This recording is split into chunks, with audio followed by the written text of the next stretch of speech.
ओम नमः शिवाय।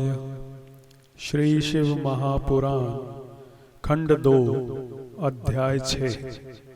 ब्रह्मा जी ने कहा, हे नारद, भगवान विष्णु की आज्ञा शिरोधार्य कर मैंने भगवान सदाशिव के प्रति उस द्वेष का त्याग कर दिया जिसे मैंने उनकी माया से मोहित होकर अपना रखा था। तदुपरांत दक्ष को बुलाकर उसे वह सब हाल कह सुनाया जो कुछ श्री विष्णु जी ने मुझसे कहा था।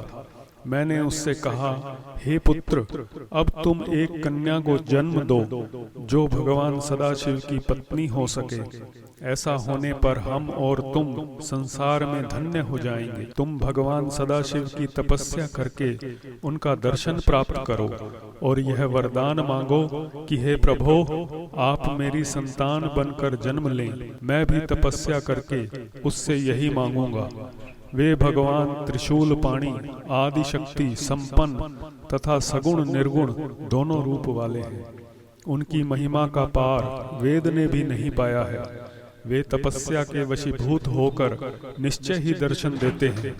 जब उन कृपालु शिवजी ने मुझे उत्पन्न किया था, उस समय मेरी तथा विष्णु जी की प्रार्थना को सुनकर हमें यह वरदान भी दिया था कि वे स्वयं भी हर नामक अवतार ग्रहण करेंगे और हमारे संपूर्ण मनोरथों को पूर्ण करेंगे। उन्होंने यह बताया था कि उनकी आदि शक्ति, जिनके अंश से लक्ष्मी की उत्पत्ति हुई है, भी एक कला से उमा के रूप में जन्म लेकर हर अवतार की पत्नी होगी।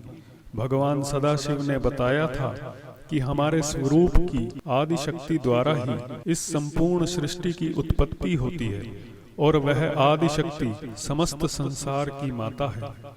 अस्तु, हे दक्ष, वे आदि शक्ति तुम्हारे घर में सती नाम से जन्म लेंगी। तुम मुझे तथा विष्णु को तो पत्नी सहित देखते हो, परंतु भगवान सदाशिव के हर अवतार ने अब तक किसी स्त्री को स्वीकार नहीं किया है और न अब तक सती का अवतार ही हुआ है। अतः तुम ऐसा उपाय करो जिससे सती का अवतार हो। इस प्रकार समझाकर मैंने दक्ष को विदा किया। तदुपरांत घर जाकर संपूर्ण इंद्रियों को वशीभूत कर वेद के अनुसार तपस्या करने लगा। मैंने अपने मन में श्री जगदम्बा का ध्यान कर श्वास को मस्तक पर चढ़ा लिया और मन के वेग को जीतकर उनकी स्तुति की। तब मेरी उस तपस्या से प्रसन्न होकर जगदम्बा ने मुझे सेवक जानकर दर्शन दिया। इति ही अध्याय 6। कर्पूरगौरं